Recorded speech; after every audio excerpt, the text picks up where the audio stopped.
Simbora, então, na sequência aqui, artigo 12 da nossa LDB cai muito em concurso, tá? Tem umas pegadinhas aqui bem interessantes, alguns aspectos práticos também interessantes de você saber, para logo depois de aprovado no concurso, evidente, aplicar no seu dia a dia, tá bom? Então, os estabelecimentos de ensino, respeitadas as normas comuns e as do seu sistema de ensino, terão a incumbência de... Quando fala estabelecimento de ensino, é claro que é uma forma genérica de se referir à escola. Quem é o responsável pelo estabelecimento de ensino? Diretor, na ausência do diretor, o vice-diretor, e na ausência deste, o supervisor pedagógico. Então, pensando que o estabelecimento de ensino, a grande responsabilidade do elaborar e executar a sua proposta pedagógica. Isso aqui é óbvio. Qual é a proposta pedagógica de uma unidade escolar, de um estabelecimento de ensino? O seu projeto político-pedagógico e o seu regimento escolar. Parece óbvio, tem escola que, infelizmente, não atualiza a sua proposta pedagógica, os seus documentos básicos, documento base, mas é função da escola, cai em concurso também. Então, óbvio que tem gente que esquece que erra. Cai em concurso também. É função do estabelecimento de ensino, da unidade escolar, elaborar sua proposta pedagógica e seu regimento escolar. E reelaborar com periodicidade, tá? Qual a periodicidade? A legislação não fala. Então, a periodicidade da reformulação, dessa reelaboração, está vinculada à necessidade daquela demanda, daquela comunidade escolar, sempre privilegiando os aspectos pedagógicos, os aspectos que se referem à aprendizagem, os aspectos que se referem, como a própria legislação vai falar logo adiante, as questões qualitativas sobre as questões quantitativas, tá? Então, elaborar e executar sua proposta pedagógica, administrar seu pessoal e seus recursos materiais e financeiros.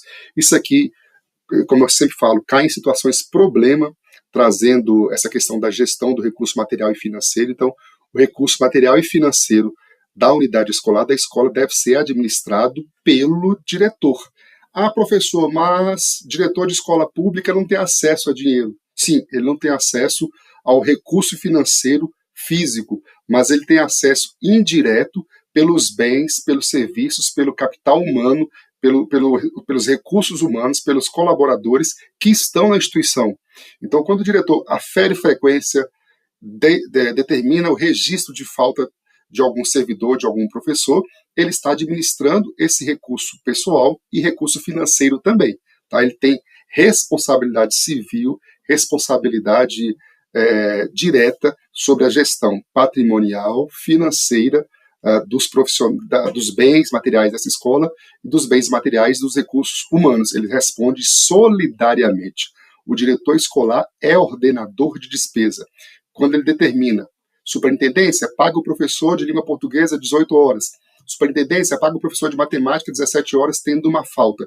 Ele passa a ser ordenador de despesa e responde por isso. Então, administrar os bens materiais, como está colocado aqui, o pessoal, seu recurso material e físico, é função também da unidade escolar, do diretor escolar.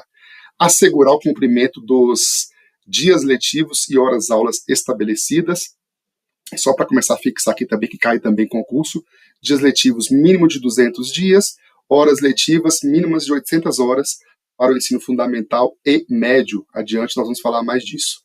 Velar pelo cumprimento do plano de trabalho de cada docente, atribuição também do diretor escolar. É claro, como eu já falei, não está o nome de diretor escolar ali, mas essa é a pessoa que vai fazer essa fiscalização, esse acompanhamento, essa vistoria. Só um minutinho. Aí, professor que está me vendo agora, tudo professor. Então, quando o diretor escolar te cobrar o cumprimento, pedir acompanhar, solicitar acompanhar o seu trabalho, não é só porque ele quer impor a sua autonomia, a sua capacidade de liderança, é porque faz parte das suas atribuições também, tá bom? Prover meios para a recuperação dos alunos de menor rendimento, isso também, lembrar desse detalhe. Tudo que envolve vamos pensar na escola como a nossa microsociedade, a nossa casa. Os gestores da casa, pai, a mãe, a avó, a tia, as pessoas mais velhas que sustentam aquela casa, tem que pensar no todo da casa. Da mesma maneira na escola. Então, a unidade escolar tem que fazer a gestão das questões financeiras, das questões materiais, das imateriais, são os recursos humanos, do aprendizado dos alunos, zelar por todo o andamento da escola. Então, prover meios para recuperação dos alunos de menor rendimento, articular-se com a família e com a comunidade, criando processos de integração da sociedade com a escola. Quais são esses processos, professor? Reunião de pais, conselho de classe, nós vamos falar desses conselhos logo, mas todas as atividades que envolvem a relação comunidade-escola devem ser articuladas por essa unidade escolar, abrir o espaço da escola para as parcerias com as várias ONGs, com os vários micro representações que existem no bairro, com interesse para utilizar o espaço físico da escola no final de semana, no contraturno, sem prejuízo, sem deterioração, sem depredação do espaço físico. Então, é responsável por fazer essa articulação. A escola tem que ser parte da comunidade, e a comunidade tem que sentir que a escola é parte dela. Quando a comunidade abraça a escola, e isso é muito visível nas escolas que nós temos hoje, escolas públicas de excelência, nós percebemos uma maior preservação desse ambiente, acima de tudo a preservação, tá? Aqui, começa as partes boas, nós temos duas partes excelentes aqui para lembrar para os concursos. O artigo 12, o inciso 7, informar pai e mãe, convivente ou não com seus filhos, e se for o caso, os responsáveis legais, sobre a frequência e rendimento dos alunos, bem como sobre a execução da proposta pedagógica da escola. Situação, problema, cai muito em concurso. A Dona Maria é mãe do Pedro, que estuda na Escola Estadual Santa Terezinha. Sabendo que Dona Maria é separada do pai do Pedro, a diretora negou-se a ofertar dados da vida escolar do Pedro para o seu pai. Ela agiu parcialmente correta, inteiramente incorreta, enfim, qualquer situação nesse sentido. Eu estou aqui pensando as questões, a gente vai falando, vai pensando. Então vamos lá. Informar pai e mãe convivente ou não com seus filhos. Mesmo que um dos cônjuges não conviva com o filho, eles sejam separados, a escola é obrigada a informar se esse solicitar, tá? Evidente que a escola não vai bater lá na porta do cônjuge separado e vai informar. Mas se esse cônjuge procura a escola é obrigada a informar. Salvo os casos em que o convívio da criança com seu pai ou mãe é proibido judicialmente, tá? Então, aqueles casos de proibição judicial, ok, mas quem vai informar isso é o responsável legal, o pai, ou a mãe, a avó, no ato da matrícula da criança. Se o diretor ou diretora não souber, como está colocado aqui, ele deve informar pai e mãe, conviventes ou não com os filhos, e, se for o caso, o responsável legal sobre a frequência e o rendimento do aluno. Tá? Então, fique claro isso. Cai em concurso, prática é para você no dia a dia. A criança vive com a mamãe, separada do papai. Se o papai não tem nenhuma restrição judicial e pede à escola os dados, a escola tem que fornecer, tá bom? E cai em concurso. E nós percebemos muito isso na prática nas nossas escolas, tá? Outro item do artigo 12 que cai muito em concurso, eu sempre falo isso com os meus alunos, vamos prestar atenção para não errar, aluno meu não vai errar isso aqui, não pode errar isso aqui, notificar ao conselho tutelar a relação dos alunos que apresentem a quantidade de faltas acima de 30% do percentual permitido em lei.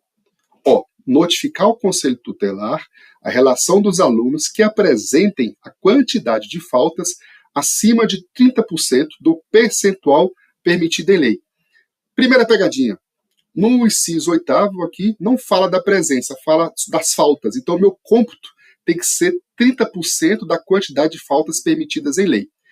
Como objetivo aqui, a gente aprender e eu fixar, como eu falei, às vezes eu sou repetitivo, às vezes eu dou muito exemplo, mas é para você fixar. Vamos dar uma andada aqui, vamos lá no artigo 24 para ver o que fala das faltas do ensino fundamental. Artigo 24, inciso 6. Eu sempre vou falando da lei e vou citando artigo, inciso, porque como eu leio muito e tenho grande facilidade para decorar, eu já decorei, tá? Mas vocês não precisam decorar, vocês têm que entender.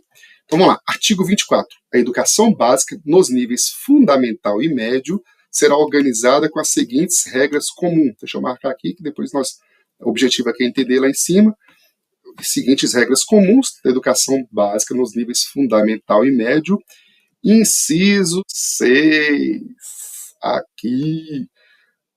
Na educação básica fundamental e médio, controle de frequência fica a cargo da escola, conforme disposto no seu regimento e nas normas do respectivo sistema de ensino, exigida a frequência mínima de 75% para aprovação.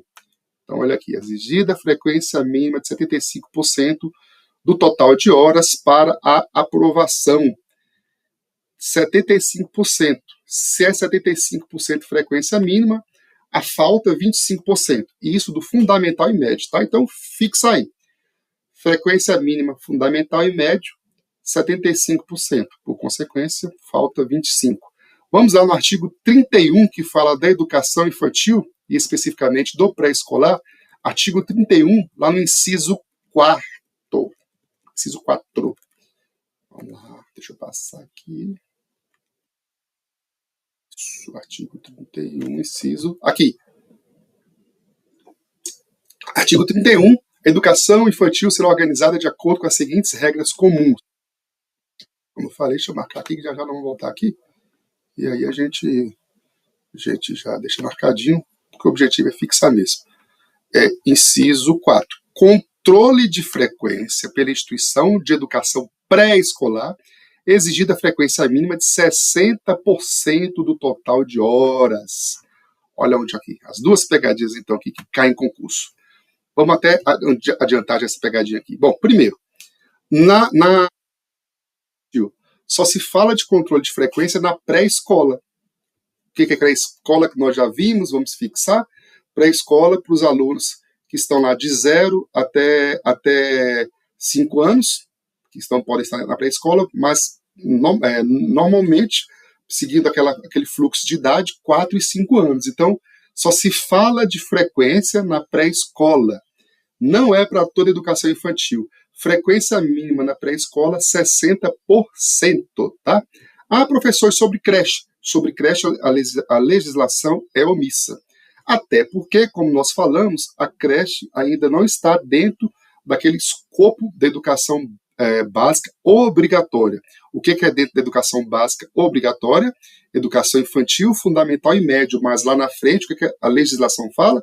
Educação infantil a partir dos 4 anos de idade. Então, se é a partir dos 4 anos de idade, aqui na pré-escola, como é colocado na própria legislação, no artigo 31, controle de frequência pela instituição de educação pré-escolar, exigida a frequência mínima de 60%. Então, vamos lá. Pré-escolar, 60%. Ensino fundamental e médio, 75%.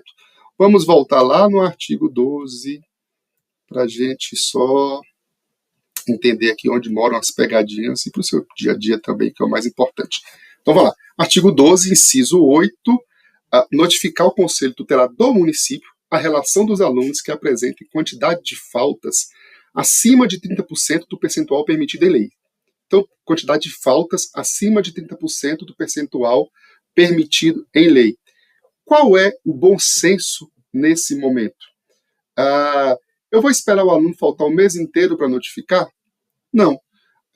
O meu aluno da pré-escola, o percentual permitido de faltas é 40%.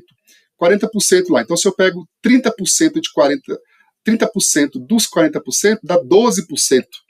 12% lá, referente aos 40%. Se eu pego na carga horária que seria anual, eu vou ter um percentual bem menor. O que é o bom senso, então?